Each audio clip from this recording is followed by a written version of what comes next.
Welcome to this explainer. We're diving straight into the data-driven systems that e-commerce platforms use to recapture lost revenue and systematically influence buying decisions.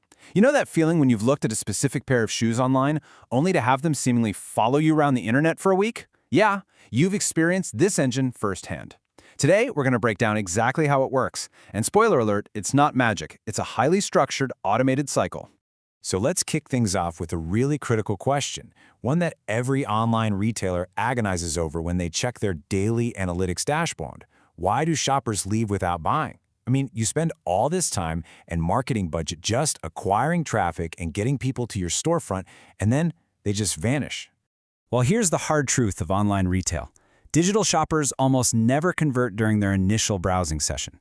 We tend to think of e-commerce as this super impulsive environment, but the data actually tells a very different story. The modern buyer is cautious, they're distracted, and they're highly analytical. To unpack this, we're going to run through a quick agenda today. We'll look at the unfinished journey, the remarketing cycle, strategic ad variations, segmentation and personalization, and finally, the multi-stage ecosystem. Let's get right into it. Part 1. The unfinished journey and the reality of lost visibility. Think about what happens right after that first visit. Users bounce. They'll open up 20 new tabs to compare prices across your competitors, or they'll go hunt down reviews for alternative products. Or, they just get distracted by a text message and leave the website entirely. Maybe they just decide to postpone their final decision until payday. But every single time this happens, the retailer suffers a massive drop in brand visibility. Literally, the second they close that browser tab, your product awareness disappears. Which brings us to Part 2, the remarketing cycle or data-driven reconnection. Now, remarketing isn't just throwing an advertisement at a wall and hoping it sticks. It's a continuous, behavior-based communication system. We're talking about digital ads shown to users strictly after they've already had some previous online interaction with you. Whether they viewed a product page, added an item to a cart, or searched a specific category, this entire system is built to reinforce product awareness and gently but persistently guide them right back to complete that purchase. This whole automated cycle basically operates in 4 really precise stages. First up, the platform tracks the initial interaction using things like cookies, audience pixels, and behavioral identifiers. Second, that behavioral data flows straight into an audience management system. Third, the system segments those users based on exactly how deeply they engaged. And fourth, it pushes all this data out to automated advertising exchanges, which then purchase ad impressions in real time to deliver targeted ads across other websites and apps. And this repeated exposure is absolutely vital, especially for high-value UK categories like electronics, fashion, and home goods. Why? Because it actively prevents decision interruption. By keeping the product commercially relevant and strengthening that recognition, it reinforces the buyer's original intent. High-priced items just naturally require much longer consideration cycles and multiple touchpoints. So seeing that same sofa or laptop pop up across different apps keeps your product right inside the consumer's active decision-making process. Moving on to Part 3, strategic ad variations. We're talking display, dynamic, and search. So, there's actually a pretty huge difference between the two most common types of remarketing. On one side, you've got display remarketing. This casts a super wide net using general visual banners across publisher sites, news portals, and blogs just to bump up overall brand visibility. But on the flip side, dynamic remarketing goes so much further. It automatically generates ads by pulling data directly from your inventory feeds to show the exact item a user just looked at. So, if a customer checks out a specific pair of black trainers on your site, they're not going to see some generic ad for your store. They are going to see those exact black trainers following them around. And that direct relevance, it dramatically improves engagement. And then we have search remarketing, which adds an incredibly powerful layer of commercial relevance. Instead of just banner ads, this activates when a user actually performs a related search after leaving your website.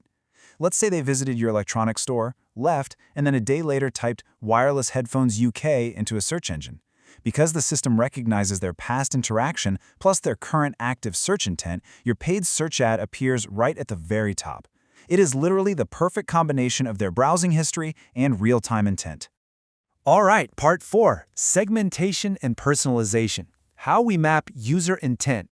It's super interesting how we can actually map user actions directly to their commercial intent level, completely separating different types of shoppers. A user who just browses a general category page obviously has a lower intent. Someone who clicks into a specific product page, that shows stronger interest.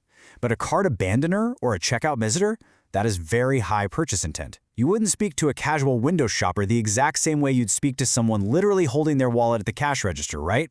Your remarketing system shouldn't either. Each of these segments needs different messages, different ad frequencies, and different timing based entirely on their specific behavior. By tapping into that granular behavioral data, personalization physically adapts the advertising creative itself. It swaps out specific product images, updates dynamic pricing displays, offers relevant category suggestions, and tailors the promotional messages. I mean, a customer browsing winter jackets should receive a completely different creative experience than someone looking at kitchen appliances. Even the timing gets personalized.